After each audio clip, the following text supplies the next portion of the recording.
I was supposed to say, I do. Not stand there learning how it feels to disappear in front of 100 people.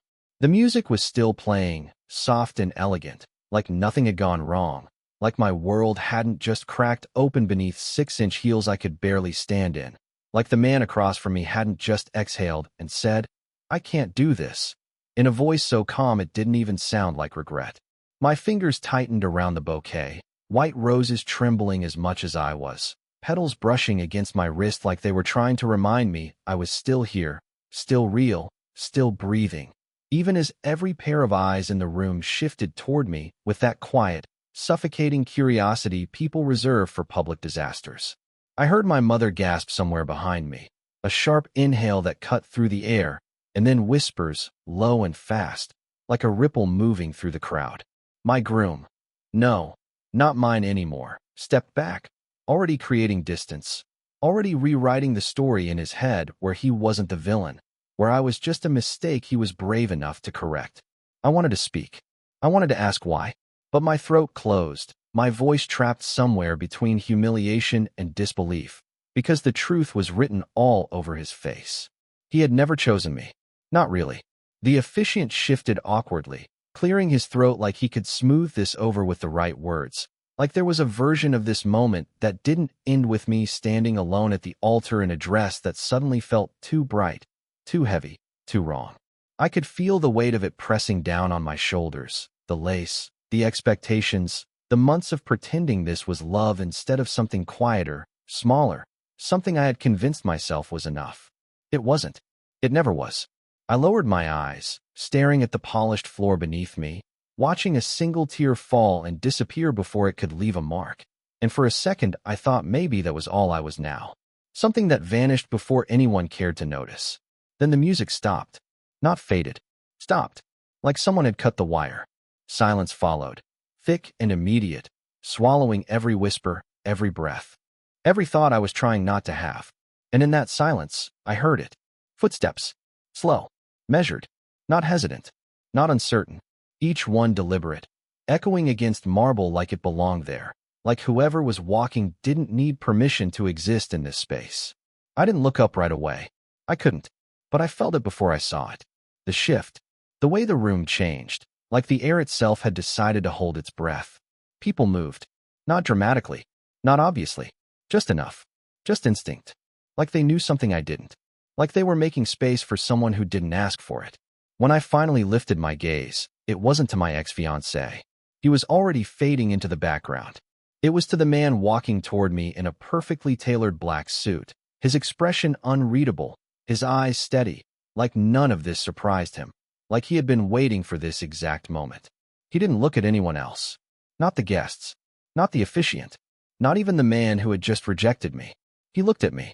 And something about that look, calm, certain, unshaken, made my heart stutter in a way that had nothing to do with fear and everything to do with being seen too clearly. He stopped a few feet away, close enough that I could catch the faint scent of something expensive and unfamiliar, close enough that the silence stretched tighter around us. And then he spoke, his voice low but carrying effortlessly through the room. Then she's mine. I did not understand the words at first, not because they were unclear, but because no one had ever spoken about me like that, not in a room like this, not in a moment that had already taken everything from me.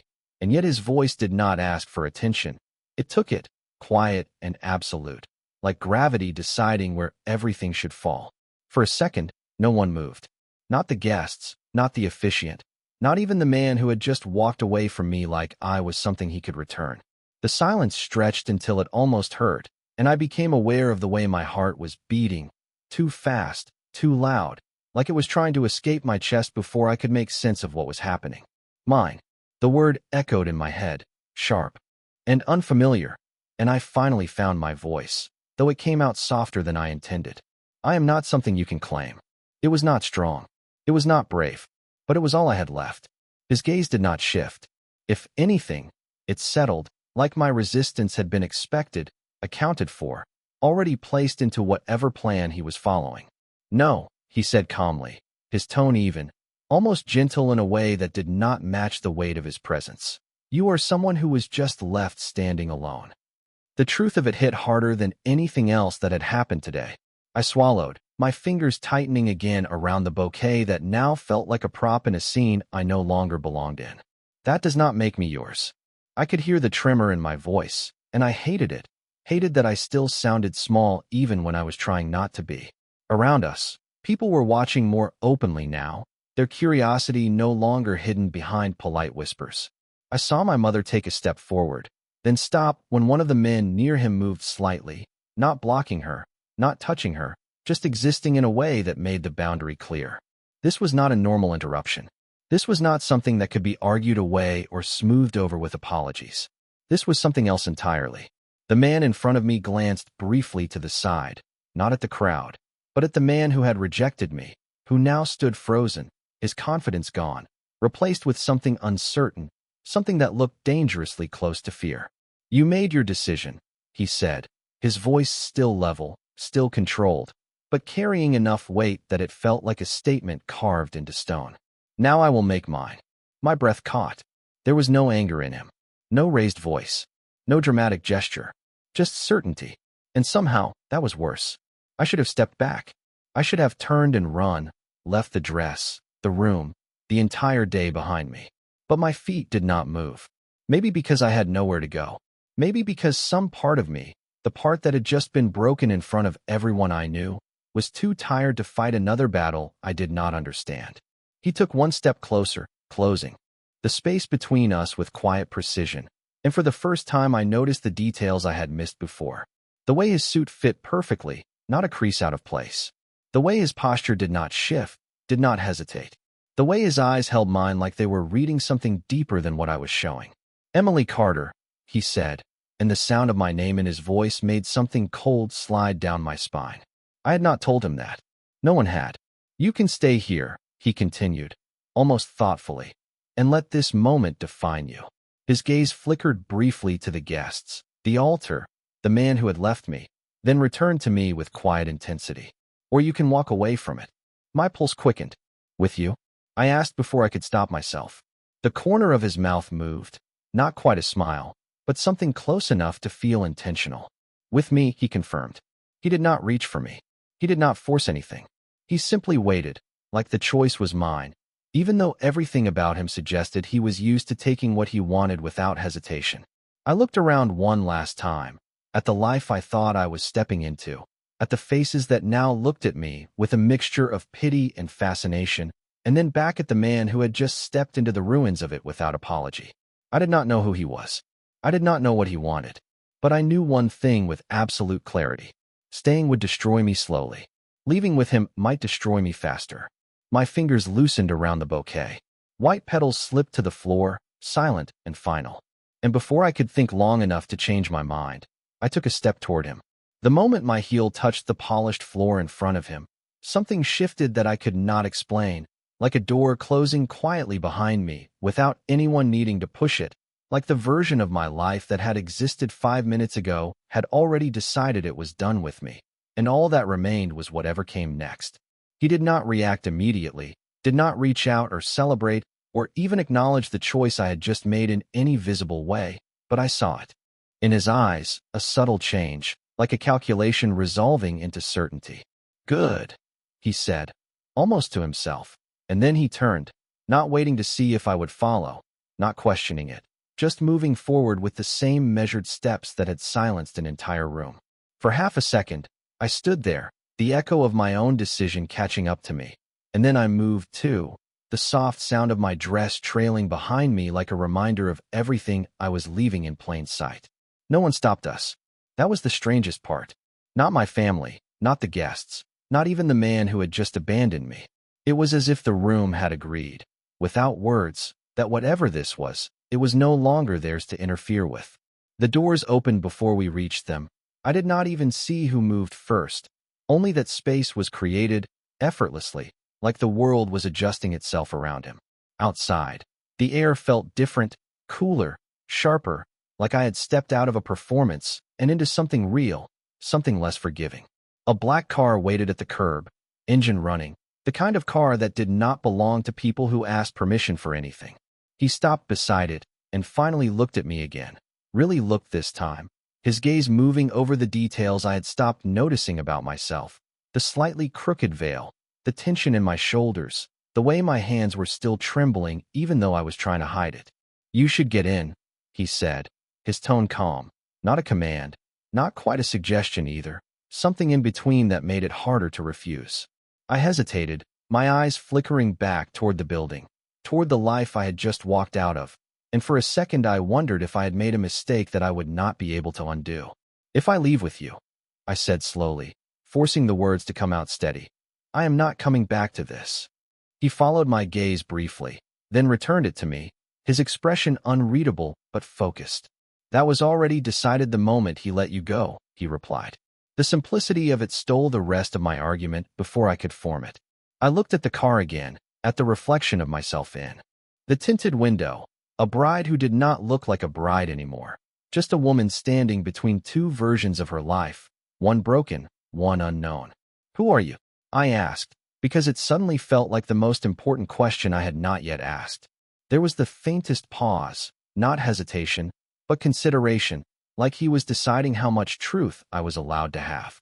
"Adrian Volkov," he said finally, his voice even, controlled, like the name itself carried weight he did not need to explain. It did not mean anything to me. Not yet. But the way the driver straightened slightly when he said it, the way the air seemed to tighten around the sound of it, told me it would. He opened the car door then, not dramatically, not like a gesture meant to impress, just efficient, precise, like everything else about him. "Emily," he added, softer this time, and something about the way he said my name made it feel less like a question and more like a decision that had already been made. "Get in." My heart pounded once, hard enough that I felt it in my throat, and then I did what I had already started doing the moment I stepped away from the altar. I chose the unknown. I gathered the edge of my dress, took one steady breath, and slid into the car without looking back. The door closed with a soft, final click that sounded louder than it should have, like a line being drawn that I could not step back across. And for a moment I just sat there, hands folded tightly in my lap, staring straight ahead, as if the world outside the tinted window might still recognize me if I did not move. It did not. The city blurred into motion as the car pulled away from the curb, smooth and effortless, like this was just another routine departure, not the aftermath of a life being quietly dismantled. I felt it then, the shift from noise to silence, from chaos to something controlled, contained, and it unsettled me more than the scene I had just left behind. No one inside the car spoke. The driver focused on the road, his posture straight, his movements precise, while the man beside me existed in a stillness that felt intentional, not empty, like he was always aware of everything without needing to react to it. I became hyper-aware of my own breathing, too fast, too uneven, and I forced myself to slow it down, counting silently, 1, 2, 3, anything to keep from spiraling into the realization of what I had just done. I had gotten into a stranger's car. Not just a stranger. Adrian Volkov.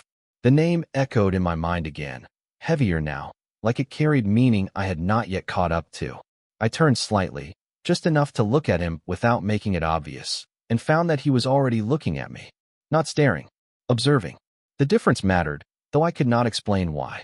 "You are thinking about getting out," he said, his voice quiet, steady, like he was commenting on the weather instead of the storm in my head.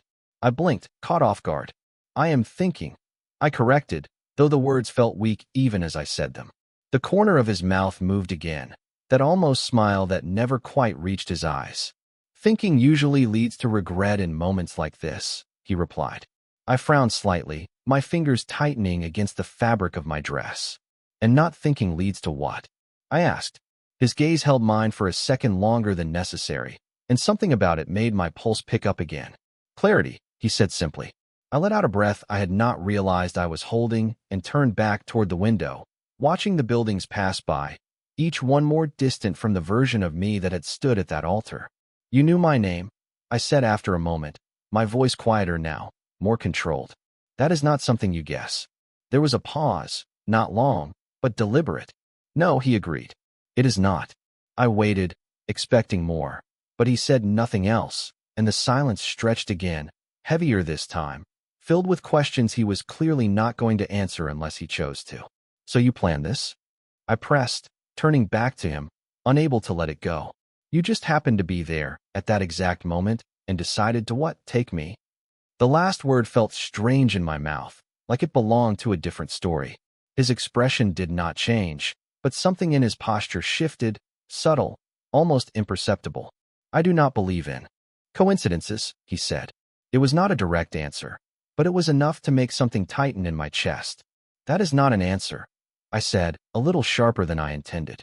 It is the only one you need right now, he replied calmly, not dismissive, just certain, like the conversation had already reached its limit in his mind. I looked at him for another second, searching for something, anything that might make sense of this, but all I found was that same controlled stillness, that same quiet authority that did not demand attention, but commanded it anyway. Where are we going? I asked finally, because if I could not understand him, maybe I could at least understand the direction. His gaze shifted briefly to the road ahead, then back to me, steady and unhurried. Somewhere you can breathe, he said. The simplicity of it caught me off guard again. Not a mansion, not a destination filled with power or status. Just that. Breathe. I leaned back slightly into the seat, the tension in my shoulders easing just a fraction, though my mind was still racing. You make it sound simple, I murmured. It is, he said. Then, after a beat, his voice lowered just enough that it felt like the words were meant only for me. What comes after will not be. The car continued forward, smooth and silent, and for the first time since I stepped away from the altar, I realized something that made my heart beat a little slower, a little steadier. I had not been saved. I had been chosen, and I did not yet know what that meant. The car slowed before I realized we had left the main roads behind, the rhythm of the city fading into something quieter, more controlled, like even the noise knew where it was not allowed to follow. And when we finally came to a stop, I felt it again, that same invisible shift, like I had crossed into a space that did not belong to chance or coincidence. I glanced out the window, expecting something extravagant, something that matched the man sitting beside me, but what I saw instead was a tall iron gate, understated but unmistakably secure, framed by trees that blocked most of what lay beyond, as if whatever existed on the other side had chosen not to be seen. The gates opened before the car fully stopped, smooth and silent, and I watched them part like they had been waiting for us, like they recognized him without question. We drove through slowly, the gravel beneath the tires soft but deliberate, each small sound grounding me in the reality that this was not a dream I could wake up from. The house came into view gradually, not all at once, and when it did, I felt my breath catch despite everything I had already experienced today. It was not just large. It was precise. Every line, every window, every detail placed with intention, like the entire structure had been designed to exist exactly as it was, nothing more, nothing less. The car came to a stop near the entrance, and for a moment, neither of us moved. I could feel the weight of what was about to happen pressing against the silence, and my hands tightened again in my lap before I forced them to relax. This is where you breathe, I said quietly, more to myself than to him. For now, he replied, and the way he said it made it clear that this was only the beginning of something much larger than I could see. The driver stepped out first, opening the door on my side, and cool air slipped into the car, carrying with it a faint scent of something clean, distant, unfamiliar. I hesitated again, just for a second, my eyes tracing the outline of the place that was about to become my reality, and then I stepped out, the gravel shifting slightly beneath my heels as I adjusted my balance. The dress felt heavier now, out of place in a setting that did not match the fantasy it had been chosen for. Adrian stepped out on the other side, closing the distance between us with the same calm precision he had shown from the moment he appeared. You will not need that here, he said, his gaze flickering briefly to the veil that still clung to my hair, slightly crooked from everything that had happened. I reached up slowly, my fingers brushing against it, and for a moment I hesitated, the last piece of who I had been still attached, still visible. Then I pulled it free. The motion felt small, but the effect was not.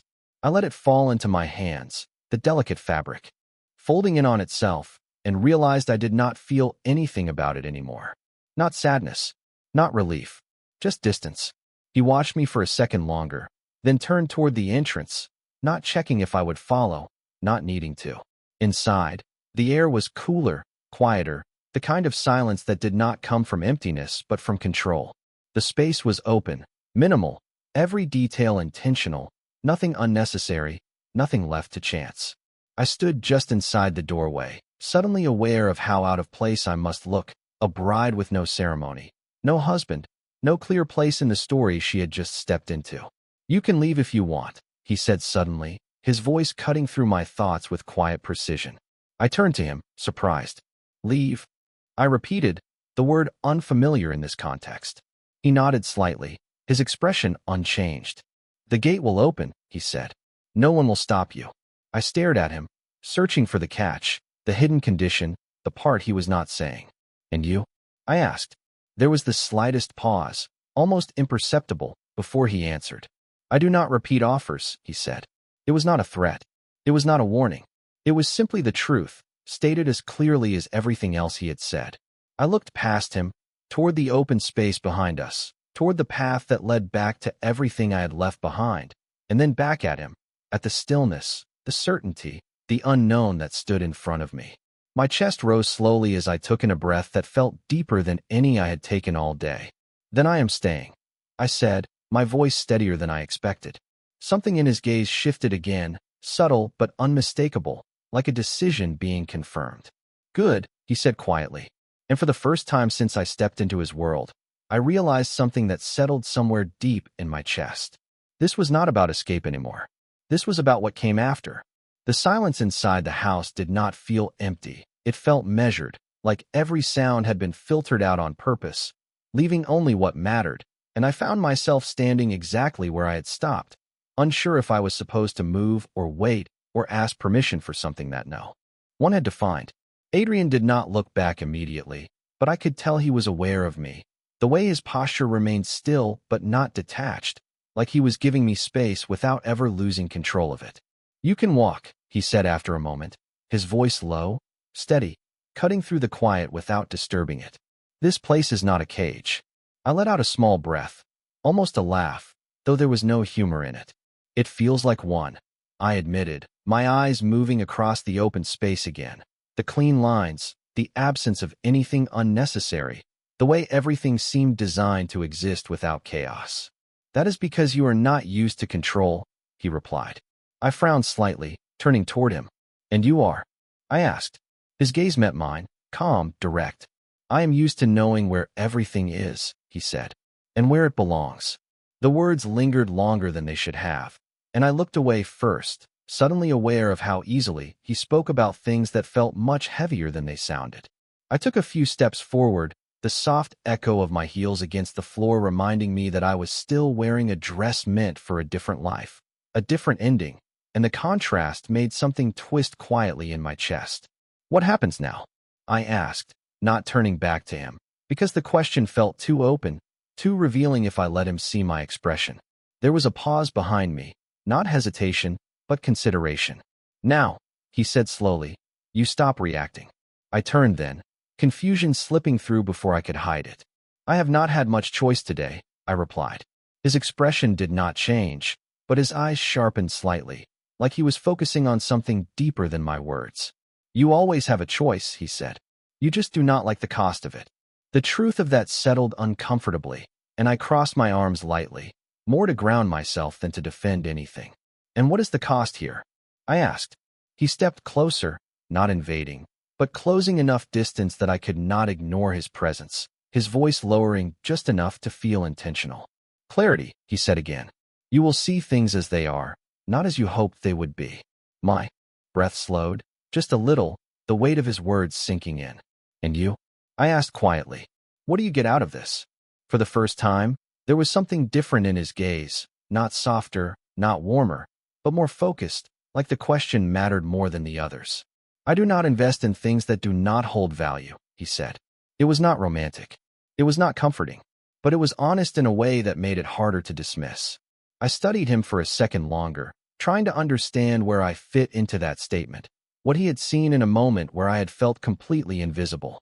"You barely know me," I said. "I know enough," he replied. The certainty in his voice made my pulse shift again, not faster this time, just different, like something inside me was adjusting to a reality I had not chosen but had stepped into anyway. A faint sound pulled my attention away, somewhere deeper in the house, subtle but deliberate, like a reminder that this place was not as empty as it seemed. I glanced toward the direction it came from, then back at him. "Who else is here?" I asked. He followed my gaze briefly, then returned it to me. "People who understand boundaries," he said simply. It was not an explanation. It was a reassurance, in his own way. I nodded slowly, though I was not sure if I felt reassured or more aware of how little I understood. "You can change," he added after a moment, his eyes flickering briefly to my dress again, then back to my face. "There is a room prepared." I hesitated, my fingers brushing lightly against the fabric at my side, the last visible piece of a day that had already ended. "Prepared," I repeated. "You plan quickly," I added, unable to keep the edge out of my voice. That almost smile appeared again, subtle, controlled. "I do not plan quickly," he said. "I plan ahead." The implication settled between us, quiet but unmistakable, and for the first time since I had stepped into his world, a new question formed, sharper than the rest. Not what was happening, not where I was, but how long he had been watching before I ever noticed him. I held his gaze for a second longer, then turned away, following the direction he had indicated, my steps slower now, more deliberate, because something inside me had shifted again, something that felt less like fear and more like awareness. I was not just inside his world. I was already part of something he had decided long before I said yes. I closed the door behind me more slowly than I needed to, the soft click echoing in the quiet room like it was marking something I could not undo. And for a moment, I just stood there, staring at the space that had been prepared for me, trying to understand what that meant, what it said about him, about this situation, about how far ahead he had already moved while I was still catching up. The room was not extravagant in the way I expected, not filled with excess or unnecessary displays of wealth, but everything in it was deliberate, chosen, placed with care that felt personal without being intimate, like someone had studied what comfort looked like without ever asking me directly. There were clothes laid out neatly on the bed, not random, not generic, but in my size, my style, as if someone had paid attention to details I had never realized were visible. My fingers hovered over the fabric, hesitant to touch it, because doing so would mean accepting something I was not ready to define. "You are not imagining it." His voice came from behind me, low and steady, and I turned quickly, not hearing him approach, not sensing the moment he entered, and that unsettled me more than anything else. Adrian stood just inside the doorway, not crossing further into the room, his presence contained but undeniable, like he had drawn an invisible line he would not cross without reason. "This is not random," he continued, his gaze moving briefly to the clothes, then back to me. I swallowed, my hand lowering slowly. "No," I said quietly. "It is not." There was a pause, the kind that carried more weight than words, and I felt something shift again, that growing awareness that nothing about today had been accidental, not the timing, not his arrival, not even this moment. "How long?" I asked, the question slipping out before I could stop it, because it had been building, piece by piece, until it could not stay silent anymore. His expression did not change, but something in his eyes sharpened slightly, like he had been waiting for me to ask. "Long enough," he replied. It was not an answer. Not really. But it confirmed what I had already begun to understand. I let out a slow breath, turning away from him, my gaze settling on my reflection in the mirror across the room. The woman staring back at me looked unfamiliar, not because she was different, but because I was seeing her clearly for the first time. The dress, the tension, the uncertainty, all of it laid bare without the illusion I had been holding on to before. "You watched me," I said, my voice quieter now, not accusing, just stating something that had already become truth in my mind. "I observed," he corrected calmly. I almost laughed, but the sound never fully formed. "That is not better," I said. "It is more accurate," he replied. I met his gaze in the mirror, searching for something that would make this make sense, something that would explain why me, why now, why any of this. "Why?" I asked finally, because it was the only question that mattered anymore. This time, he did not answer immediately. He took a step forward, just one, closing the distance slightly, but still respecting the space he had set, and when he spoke, his voice was quieter, more deliberate. "Because you were about to disappear," he said. The words caught me off guard. Not what I expected, not what I had prepared for. I was getting married. I replied, though even as I said it, the sentence felt hollow. You were settling, he said, his gaze steady, unyielding. There is a difference. Something in my chest tightened, not from fear, but from recognition I did not want to admit. I looked away again, my reflection blurring slightly as I blinked too quickly. That was my choice, I said, softer now, less certain. And now you have another one, he replied. The simplicity of it made everything else feel more complicated, and I stood there, caught between what I had been and what I was stepping into, aware that the line between the two had already been crossed. My hand moved again, this time not hesitating as I picked up the fabric laid out for me, the softness, grounding in a way I did not expect. You planned this, I said quietly, not looking at him. I prepared for possibilities, he answered. I glanced back at him then, meeting his gaze fully, and for the first time, I did not feel small under it, just aware. And I was one of them, I said. He held my gaze for a second longer, then nodded once, precise, certain. You were the only one that mattered.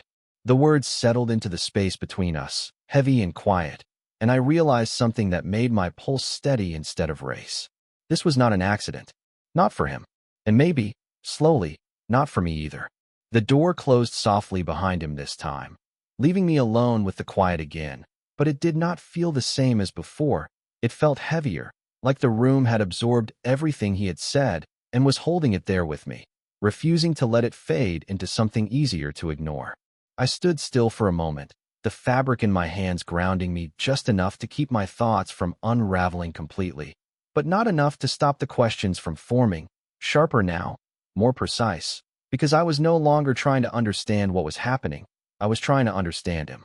I changed slowly, each movement deliberate, not because I was afraid, but because I was aware that every choice I made now carried weight I could not yet measure. When I finally stepped out of the dress, I paused, looking at it one last time where it rested against the edge of the bed, no longer something I belonged to, just a piece of fabric tied to a version of me that had already ended. I did not feel the need to hold on to it. That surprised me more than anything. The new clothes fit perfectly, as expected, soft against my skin, comfortable in a way that felt intentional, like someone had anticipated not just my size, but how I would want to feel after everything that had happened. I stepped out into the hallway, the quiet stretching ahead of me, and for a second I hesitated, not because I was unsure where to go, but because I realized something had changed inside me. I was not waiting to be told what to do anymore. I was choosing to move forward. I followed the subtle lines of the house, the way the space seemed to guide rather than restrict, until I found him again, standing near a large window that overlooked the grounds, his posture as composed as ever, like he had not moved since he left the room, like time did not affect him the way it did everyone else. He glanced at me briefly, taking in the change without comment, and something in that small, controlled acknowledgement made my shoulders relax just slightly. Better, he said simply. I crossed my arms lightly, not defensive, just steady. You expected me to stay, I said. It was not a question. His gaze returned to the view outside, then back to me, calm and direct. I knew you would, he replied. I exhaled slowly, stepping closer, not enough to challenge him, but enough to close the distance I had been holding onto before. You speak like everything is already decided, I said. Like I am just following a path you have already drawn. His expression remained unchanged, but there was something more focused in his eyes now, something that felt almost like interest. Paths exist, he said. People choose whether to see them. I shook my head slightly, a faint trace of frustration slipping through. And if I choose to walk away from it? I asked. This time, he did not answer immediately. He turned fully toward me, his attention settling in a way that felt more direct than before, more deliberate. Then you walk away, he said. But you will still know it was there. The certainty in his voice made it clear that he was not trying to convince me, not trying to control the outcome, just stating something he believed to be inevitable. I held his gaze, searching again, but this time I was not looking for answers. I was measuring something else, something quieter, but just as important. You are not afraid I will leave, I said. It was not a challenge. It was an observation.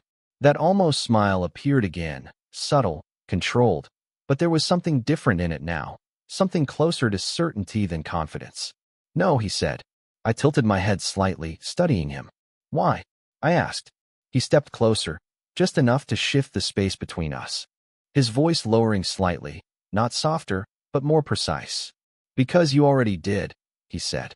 The words landed differently than I expected, not as a contradiction, but as a reflection, and for a second I did not understand, until it clicked, until I felt it settle somewhere deeper than thought. I had already left. Not just the building, not just the man at the altar. I had left the version of myself that would have stayed. My breath slowed, my shoulders easing in a way that felt unfamiliar but not unwelcome, and I looked at him with a clarity I had not had before. Then what am I now?